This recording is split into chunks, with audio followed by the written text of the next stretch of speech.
This Costco beef hack always comes to the rescue. Guess what? My friends wanted to visit me for movie night and I wanted to make them something very delicious, suya. They were surprised. In fact, they did not even believe I made it at home. They thought I actually bought it. Hello, beautiful people. How is it going? It's your girl Claudie from cookingwithclaudie.com. Let us head over to Costco to buy some beef to make our homemade suya. First off, this is the beef I got. I got the 3-tip steak. This is way affordable. This is about $50. So this gave me like a lot of beef in one sitting. Trust me. If you want to make beef like in a huge quantity for your parties or for your occasion, you guys, you know where to go. Head over to Costco. So here I have my beef. First off, I'll go ahead to rinse my beef. If you do not rinse your beef, that's perfect. Now I'll trim off excess fat. So for the 3-tip, they came 2 in a pack. So for the first beef, what I'll be doing, I will take this one, like I said, trim off the fat, and I will cut steak sizes for my kiddos. I do not miss it. Whenever I buy beef, I always try to make sure I cut theirs to make their steak for lunch for school or to make their steak for dinner, whatever. My kids love steak, guys. They love that protein like crazy.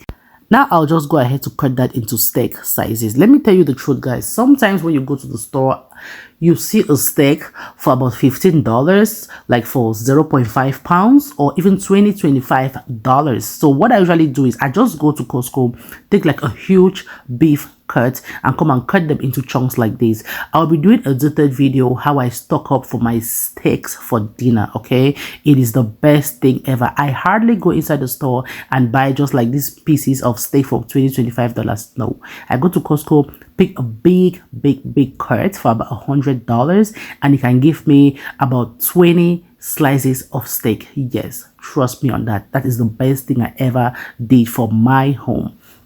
Now after cutting that, I love the 3-tip steak because of all the marbles in there. You see the fat marbles? It makes it really juicy when you pan grill it. I go ahead and use a parchment paper and wrap them like this, and I combine everything and put in a Ziploc bag, then freeze it. Whenever I want to make a steak dinner, I just remove one pack, let it out, and I pan grill it. We'll serve with mashed potatoes, rice, anything. So this is the hack that you have to be doing to save some money. Okay, if you are not following this channel, trust me, you're missing out a lot. So how are you going to do to make people know about this channel?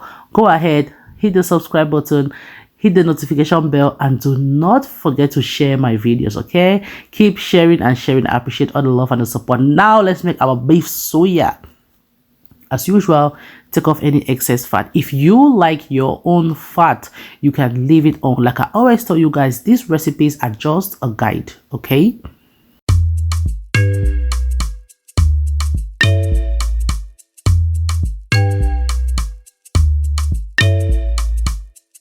Cooking with Claudie. now cut them into thin sizes like this, about half an inch or an inch. You do not want it to be too thin because your beef is not going to be juicy. It's gonna dry off really hard and rubbery. You are not gonna love that. This is the exact size you want your suya cut to be. Another thing too, when you are making it in the oven or you're making it in your grill or whatever way you want to make it, you have to monitor the beef from time to time so that it doesn't burn and it doesn't dry out. Remember, because you cut them really thin. Okay, so I love how mine is looking.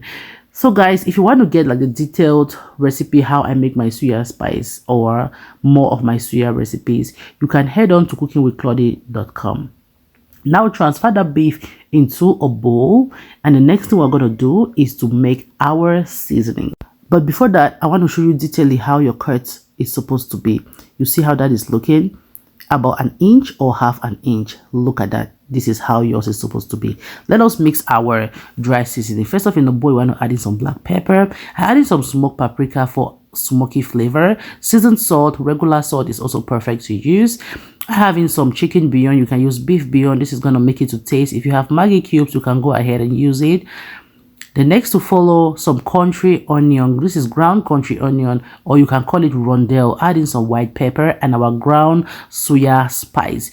If you do not have the ground suya spice, you can definitely make yours at home. Like I said, check my video where I made homemade suya spice. Okay, it is very easy to make. Trust me, the best thing you ever make is to make yours so that you can adjust any seasonings. So now go ahead, combine that, mix it, and we're just going to go ahead to season the beef. Guys, make sure you check the description box, okay? I'm going to be dropping all the links of the recipe. That's the Suya Spice, my other Suya recipe, chicken Suya, any type of Suya you want. I'll be dropping the link for you guys. Before you season, you want to go ahead adding some oil. Oil is going to help your beef stay moist and juicy throughout grilling. Do not ever miss the oil. You want a lot and enough oil in there. Go ahead and marinate that or season that using your hands. You want to make sure that all the meat is coated with those beautiful seasonings, and this is how it's going to be looking after you season perfectly. Now I'll transfer into a rack. My rack has, is supposed to have like a grill sheet or a grill pan. A rack is supposed to be on it because of course you want the water to drip or any juice to drip from it. What I usually do for it to stay extra moist, I spray some oil on it. Just use a brush to spread that all over. This is just to make it extra juicy. These are my secret and my tips. Like I said, it's just a guide. Now I'll sprinkle more of that Suya Spice. I really want a lot of that spice in there because I want that flavor. Guys, when you're making Suya in your home, in fact, my friends are gonna be so happy with this recipe. It was their best night ever. Now let that go to the oven.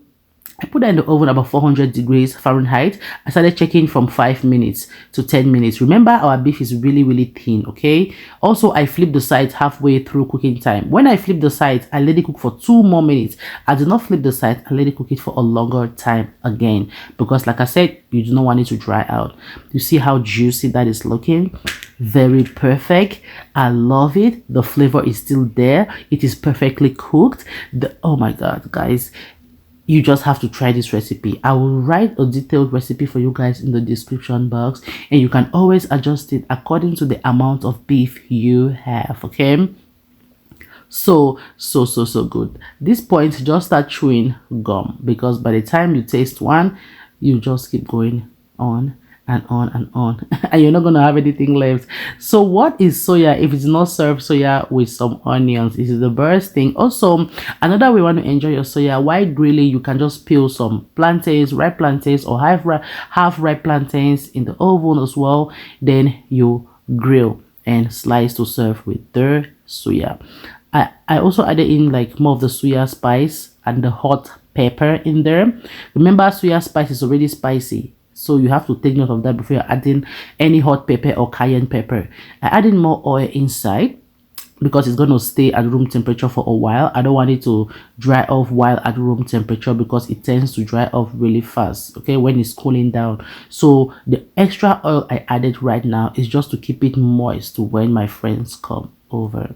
This is looking so good. I just went ahead, transferred to a bowl, and it was ready to serve for our movie night. If you found this video helpful, let me know in the comment section, and until I see you in my next video, bye for now. I love you all. You take care.